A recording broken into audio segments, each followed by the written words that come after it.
They didn't even hesitate. No pause. Just a cold, rehearsed voice severing me from my life as easily as cutting a loose thread. We all agreed it's better if you don't come to Noah's wedding, my son Lucas said plainly, stripping away decades of love and presence without even the courtesy of an explanation or apology. Before we dive into this story of quiet betrayal and fierce reclamation, if you appreciate stories of strength born from pain, please like and subscribe. I was kneeling in my garden, clipping the thorny stems of my roses, when my phone buzzed quietly inside my cardigan pocket. I wiped my hands on my apron and answered without looking. Only one person still calls me. Grandma. Lucas's voice was calm but rehearsed, like a performance he'd practiced many times. I wanted to let you know Noah's wedding is this Saturday. We've all agreed, it's better if you don't come, he said, words falling flat but sharp like a blade. I said nothing. Not because I was shocked.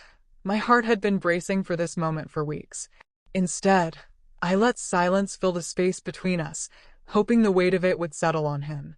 It's not personal, he added, voice hurried. Julia thinks it might be too much for you, with your memory issues. Memory issues? I almost laughed bitterly. I'm 74, not a ghost.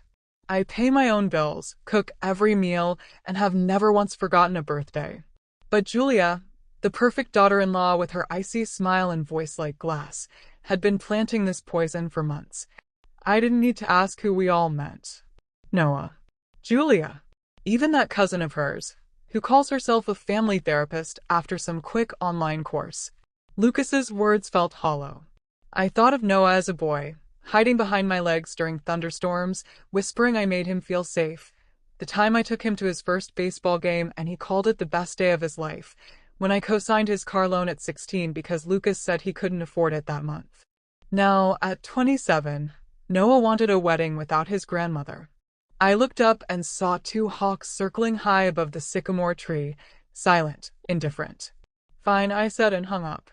I stood there a moment, phone still in hand, until the screen went dark. Then I went inside, took the wedding invitation off the fridge, and threw it into the trash. I didn't cry. I didn't scream. I opened the freezer, pulled out a batch of lemon sugar cookie dough with white chocolate chips, wedding favors I'd made, and slid them into the oven like nothing had happened. The kitchen filled with the warm scent of citrus and vanilla, the same smell that had always filled the house during holidays, birthdays, and every time Noah came as a child. When the cookies were done, I packed them carefully in a Tupperware container, tied a ribbon around it, and walked down the block to Lucas's porch. I left the cookies by the door with a sticky note that read simply, "For the celebration." I didn't knock. I didn't want to see their faces. I walked home in silence, unsure if I felt more like a ghost or a fool. That night, I set my phone to silent and stared at the blinking light that told me messages were piling up, messages I refused to open. The worst kind of betrayal isn't loud. It's quiet, deliberate, disguised in love's clothing. And at that moment, I vowed if they thought they could erase me from my own family story, I would never go quietly. The sun rose gently over the neighborhood, casting long golden rays through the trees and spilling soft light onto the porch where I sat nursing a cup of coffee. The world around me woke as usual, runners pounding the pavement, dogs tugging on leashes, the hum of early delivery trucks. But inside me, a stillness reigned that was almost unbearable. This familiar rhythm, once a comforting backdrop to my days, now felt like a cruel reminder of my exclusion. There is a silence far heavier than any shout. It is the silence of absence, when the very people who should notice you vanish your presence as if you were a ghost, leaving behind nothing but an empty space no one dares to acknowledge. I felt like I was peering through a thick pane of glass, watching my own life continue without me, unnoticed and unmissed. I thought back to every sacrifice made for Lucas, every lost moment, every stolen dream, the years of bending myself to fit his world so he could soar. I was 28 when his father died in a factory accident, an abrupt end that shattered the fragile life we'd been building. The loss left me a widow and single mother, forced to navigate grief and responsibility in the same breath. I never remarried, not because I lacked chances, but because I vowed that Lucas would never feel less than my everything, that no one would come between us. I worked double shifts at the diner, cleaned houses on weekends, chased down every extra dollar to keep him in a private school far from the cold reality I had escaped, eviction notices, nights with nothing but saltine crackers to eat, the gnawing uncertainty of a childhood without safety. I can still see the bright boy at 11, clutching a science award with a grin so wide it could have lit the darkest room. "I told everyone my mom is the smartest person I know," he said. I held on to those words through years when praise became silence and love was assumed, not spoken. Then came Julia. 10 years ago, she slipped quietly into our lives, polite, ever smiling, her sweetness laced with something sharper beneath. Her compliments felt like veiled critiques, her smiles like masks hiding silent judgment.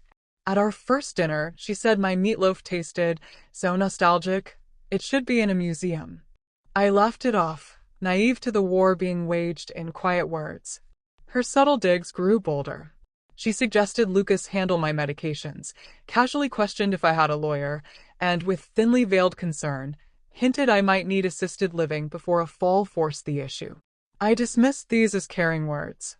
Foolish me. The true weight of their plan revealed itself when pneumonia forced me into a sterile hospital room for 8 days. My goddaughter Sophia, my chosen daughter, was the light during those dark times.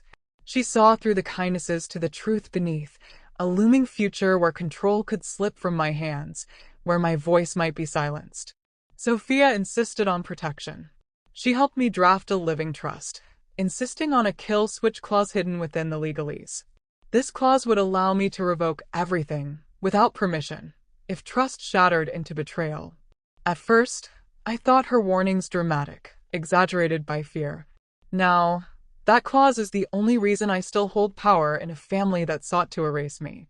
The trust holds over $1.3 million, decades of frugality, the sale of a rental property, and a life insurance payout from my late husband. Lucas and Julia know about the trust. I am certain they quietly planned their futures on my hard-earned savings, Noah's house down payment, Lucas's retirement. But they forgot the most vital truth. When you treat someone as nothing, you must pray they forget they still hold the power to change everything. The realization hit slowly at first, a creeping frost chilling the edges of every interaction, every smile, every whispered word. Julia was no mere daughter-in-law. She was a masterful architect of quiet destruction, planting seeds of doubt in Lucas's mind and weaving a narrative to rewrite my very existence. Her smiles were never warm. They were calculated, a veneer covering a ruthless intent. Conversations with her left me unsteady, second-guessing myself, questioning my place in the family I'd built with my own hands. She began to undermine me with subtlety that was almost cruel in its precision. Comments about my memory issues slipped into casual conversations like poison in the wine. Maybe it's stress, she'd say, or sometimes aging catches up faster than we expect. She twisted words, replayed incidents with a bias that made me appear fragile, forgetful, even unstable. Lucas, torn between the daughter he loved and the mother he was raised by, stood at a crossroad of loyalty and confusion. I watched the shift in his eyes, the way he hesitated before speaking to me, the cautious distance growing where there was once unshakable closeness. It was heartbreaking to see a son wrestle with doubt planted by another's deception. I tried to hold on to what little normalcy remained. But the cracks widened. 3 years ago, when pneumonia laid me low in a hospital bed, Julia's true colors emerged. She spoke in tones that belittled my strength, sowing fears in Lucas about my ability to care for myself. Sophia was my lifeline then, fiercely protective, sharply aware of the threats not just to my health, but to my autonomy. Together, we crafted the living trust, a fortress of legal protections to safeguard what was mine. Yet Julia's machinations did not cease. Behind closed doors, she manipulated texts, edited voicemails, fabricated messages that painted me as a villain, a confused woman obsessed with drama. She rewrote my story, turning me from matriarch to martyr, from caregiver to antagonist. Lucas, caught in the storm, struggled to discern truth from deceit. Noah, my grandson, was the collateral damage, a young man caught between loyalties, fed half-truths, left uncertain whom to believe. Julia's cousin, the self-styled family counselor, reinforced the narrative, poisoning the well with every word, branding me toxic. The isolation was suffocating. I was no longer welcome in milestones, family dinners, or celebrations. Even the wedding I had helped plan, paid for, and dreamed of attending was held without me. My presence was erased with surgical precision. Photos cropped, memories edited, invitations withheld. The note I found on Facebook, a black and white engagement photo captioned with words of unconditional love and support, was a cruel irony. Comments praising the exclusion of toxic energy stung like salt on an open wound. I sat alone, scrolling through the evidence of my erasure, clutching a card Noah had given me years ago. "Grandma, you are the reason I believe in family." Those words were my armor as I prepared to fight back, not with anger, but with the cold clarity of truth. Days blurred into nights as I buried myself in the endless tide of messages I refused to read. The weight of erasure settled like a stone in my chest, but beneath it burned a quiet resolve. I was no longer the woman who silently endured. I was the woman who would reclaim her story. Sophia, ever my fierce ally, became my strategist and confidant. She reminded me that love could become leverage, and when it does, protection is not just prudent, it's necessary. With her guidance, I summoned the courage to call our attorney Shannon, a woman whose stern voice and sharp eyes matched the gravity of the task ahead. In the quiet of the law office, surrounded by cold walls and legal jargon, I reviewed every document with painstaking care. The trust that had once named Lucas and Julia as primary beneficiaries was about to be rewritten. No longer would their names adorn the pages that held the fruits of my lifetime's labor. Instead, Sophia and Noah would inherit not just assets, but a legacy of truth and resilience. The kill switch clause was my final weapon. If Noah did not come to see me face to face within 30 days, he would receive nothing. It was a safeguard not of punishment, but of honesty. Signing those papers was not an act of vengeance. It was an affirmation of my existence, a declaration that I mattered, that I would no longer be sidelined. That evening, the first ripple hit the family pond. Lucas's phone lit up with calls he couldn't answer, texts he ignored, desperation bleeding through every message. But I remained silent. The betrayal had been quiet. My response would be deliberate. The knock came at my door the next day. Lucas stood there, smaller somehow, stripped of the arrogance that once shielded him. His eyes, bloodshot and desperate, searched mine for answers I was no longer afraid to give.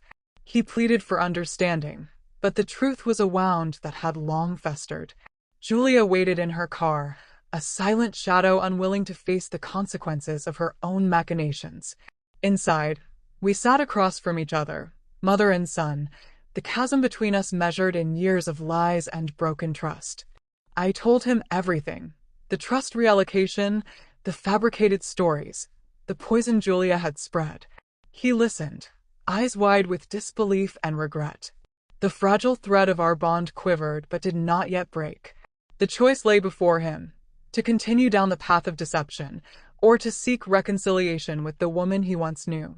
The air in my living room was thick with an unspoken tension, the kind that settles when the walls bear witness to a confrontation long overdue.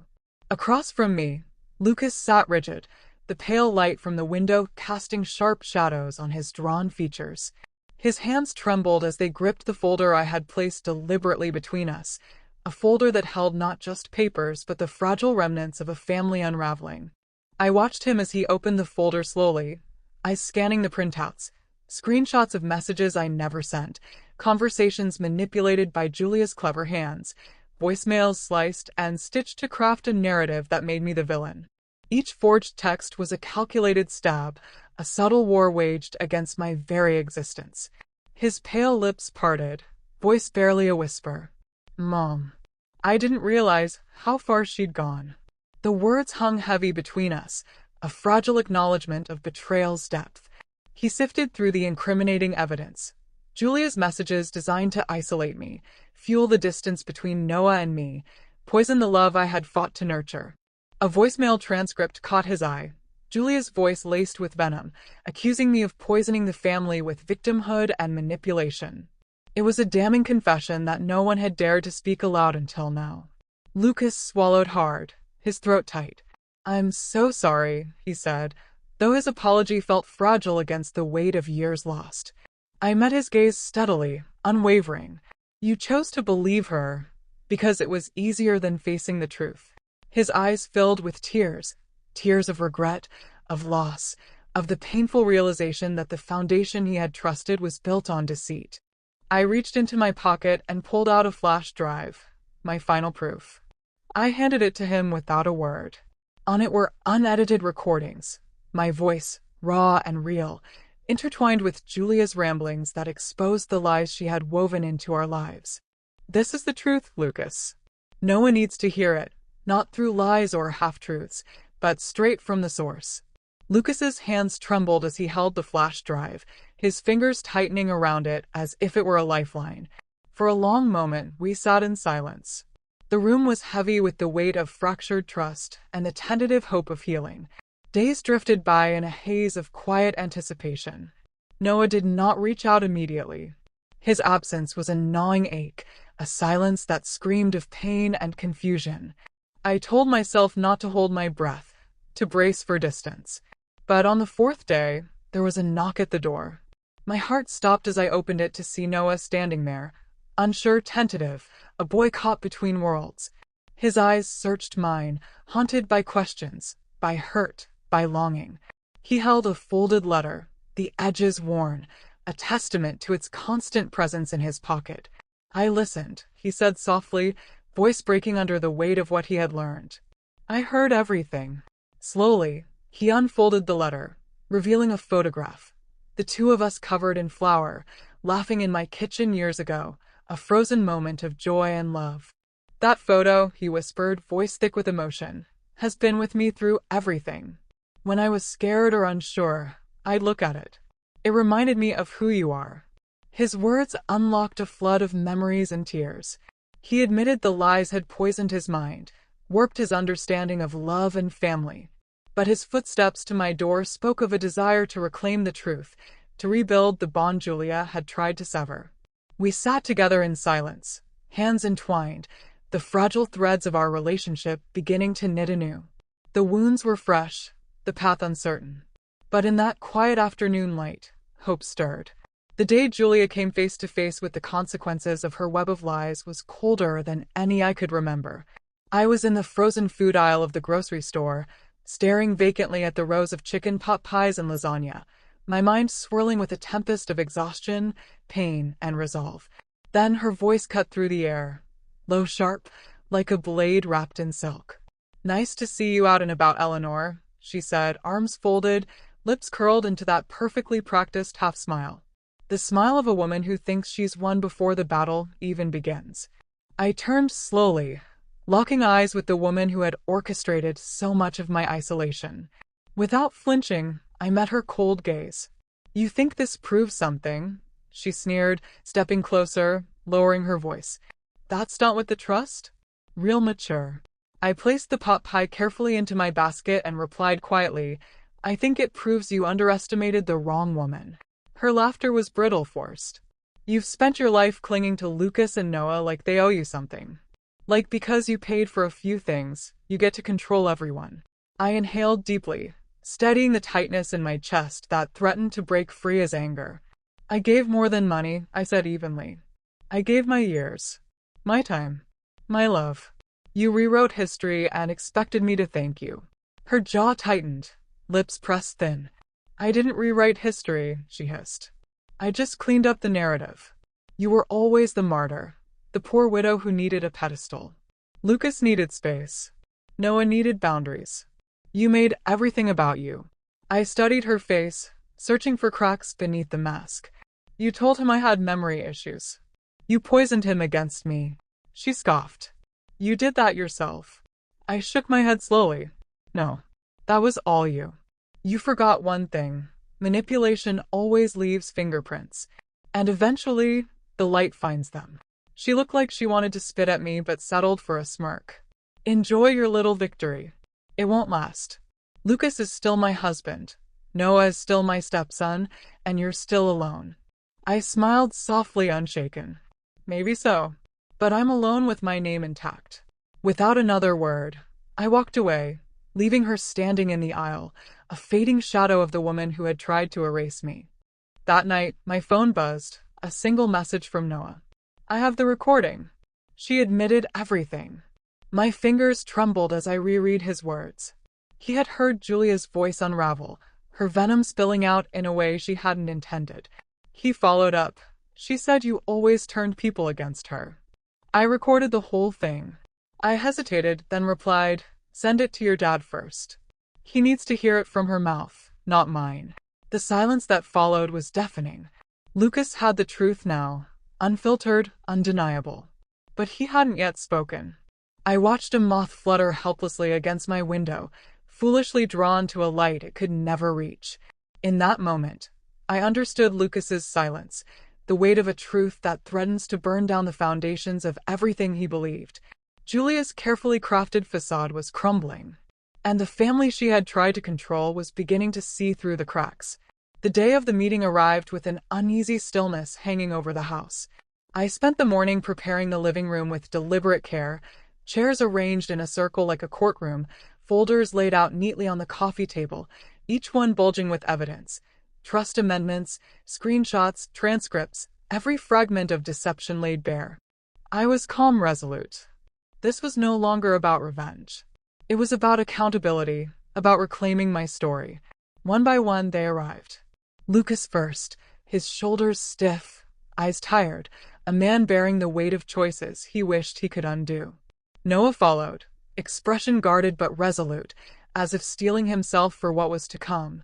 Julia entered last, eyes fixed on the floor, lips pressed into a thin, unreadable line. Sophia sat quietly beside me, calm and watchful, a sentinel guarding the truth. My late husband's sister, Darla, came with a notebook and pen, ready to document every word, every detail, as if this gathering was a deposition for years of silence. When everyone had settled, I began. This isn't about punishment, I said, voice steady. It's about truth. About what's real. I handed each person a folder, watching as they opened the files inside. Inside lay the reality. Months of calls I never received, messages I never sent, conversations twisted to exclude me. Julia rolled her eyes and scoffed, dismissing the whole affair. This is absurd, she said. You're treating this like a courtroom. I met her gaze without flinching. Because this is exactly what you've been running from. Proof, facts, the truth. Lucas opened his folder, silent at first, then his eyes traced the pages, absorbing the full scope. Noah sat beside him, having read much already, but now seeing the entirety of the deceit laid bare. Sophia cleared her throat, her voice calm but firm. Every financial transaction is documented. Every amendment is legal. The clause requiring Noah to visit Eleanor remains in place, and it has been fulfilled. Julia turned to Lucas, her voice rising in desperation. Are you seriously going to let them do this to me? Lucas didn't look at her. You lied, he said quietly. To me, to Noah, to everyone. And I let you. Her laughter cracked like shattered glass. Oh, please. She's played the martyr for decades. Darla leaned forward, voice cold with years of observed patterns. This isn't new, Julia. You've just grown sloppier. Julia's face flushed crimson. Of course you side with her. You never liked me. No, Darla said sharply. I just see the truth. Lucas finally met my eyes. I don't know how to fix this. You don't, I replied. But you start by not protecting lies anymore. Noah's voice broke the silence. I'm still marrying her, he said, but not blindly and not at the cost of the people who stood for the truth. He took my hand, steady and sure. In that small gesture, I felt seen, truly seen, more than I had in months. Julia laughed again, bitter sound. This is insane. You're all buying into paranoia and guilt. I met her eyes calmly. No. We're rejecting silence and fear. Lucas stood, voice low but firm. I think you should leave, Julia. She stared at him as if stunned. You're kicking me out? I'm asking you to leave, he said. So we can speak honestly without manipulation. She grabbed her purse, muttering under her breath, and stormed out, slamming the door like a final punctuation mark. The room fell into a heavy silence. Lucas looked around, eyes wide, taking in the damage, the rot beneath the surface. I should have stopped this sooner, he admitted. But I kept hoping it would get better, that it was just stress or miscommunication. I nodded. You chose comfort over clarity. It's what most do until it costs too much. Darla closed her notebook. What now? She asked. I reached for the final envelope on the table. This is my last revision, I said. It removes you permanently from the trust. I'm not doing this to punish you, I told Lucas. I'm doing this because trust isn't money. It's the belief someone will protect your name when you're not in the room. He opened it slowly, read, and nodded. I understand. Noah looked between us, hesitant. I handed him a single sheet, his reinstatement, signed and notarized. You earned it, I said. By showing up. By asking questions. By choosing truth. Lucas folded the envelope and placed it on the table. What happens now? He asked softly. You decide if you want to be her husband or my son, I said. He stood and walked toward the door. If I could undo it, I can't. But you can stop pretending it didn't happen. He nodded and left. I sat back alone, not broken, not boiling, just finally clear-eyed enough to see who had steered the ship and who had been applauding from the shore. The wedding day arrived, wrapped in the kind of solemnity that only comes when absence speaks louder than presence. I chose not to attend, not because I was unwelcome, but because I had already endured more than enough. What I needed was never a photograph in a family album or a polite smile across a crowded reception hall. I needed recognition, respect, and the quiet restoration of my place, earned, not begged. The house was empty of me, yet filled with the echoes of my past efforts. The bags I had paid for, the notes I had penned by hand, the memories of a family I had once woven together with love and care. Their absence was my presence, a ghost in the photographs carefully cropped to exclude me. The day after the ceremony, Noah came to visit. He was dressed in the same suit he had worn the day before, but the tie was gone, loosened like the walls he was beginning to tear down. He carried 2 slices of leftover wedding cake in a bakery box. We sat on the porch in the soft afternoon sun, eating in silence, letting the quiet between us speak volumes. Finally, he broke the silence. It wasn't the same without you. I nodded, not needing words. He told me about Julia's response to the confrontation, how she had reacted badly to the legal action his father had taken, filing for separation and drawing boundaries Julia had never anticipated. And you? I asked quietly. He shrugged, uncertain. I love her, he said honestly, but I'm seeing things I couldn't before. It's hard to look at someone the same after hearing them lie in your grandmother's voice. I held that moment gently, careful not to rush him. That's what love looks like, I said softly. Showing up before the door closes. He reached into his pocket and pulled out the worn photo, the one of us covered in flour after a baking mishap, laughing in my old kitchen. I had it in my wallet at the altar, he confessed. Not for luck. For truth. My throat tightened, but I held back the tears. Instead, I smiled. Keep it close, I said. And don't let anyone convince you that protecting someone means hiding from the truth. He nodded slowly. As the sun dipped low behind the trees, casting long shadows on the porch, I poured myself a glass of wine and settled into my favorite chair by the window. The world outside softened as evening settled in. No noise, no pretense, just peace. Peace I had earned by finally stopping to ask others to see my worth. Because I was no longer living to be seen. I was living to be free. The invitation to the wedding, once hidden away in a drawer, was carefully placed in a photo album beside the legal documents that had changed everything. I was not erasing history. I was recording it properly, on my terms with my truth. Julia's departure had left a void, but in that space grew a new clarity. Lucas began to rebuild trust slowly, stumbling through apologies and promises. Noah found his way back to me, not the polished version shaped by others, but the grandson I had raised with love, laughter, and flour-dusted kitchen memories. Sophia remained my steadfast guardian, the daughter I chose and the family I built anew. And me? I was finally at peace. Not because the past was perfect, but because I had claimed my story, fully, fiercely, and without apology. Thank you for joining this deeply personal journey of resilience and truth. If this story moved you, Please consider subscribing to stay connected with more inspiring stories like this. Remember to take care of your health and cherish those you love every day. For more heartfelt stories, visit our page and let the power of real life inspire you.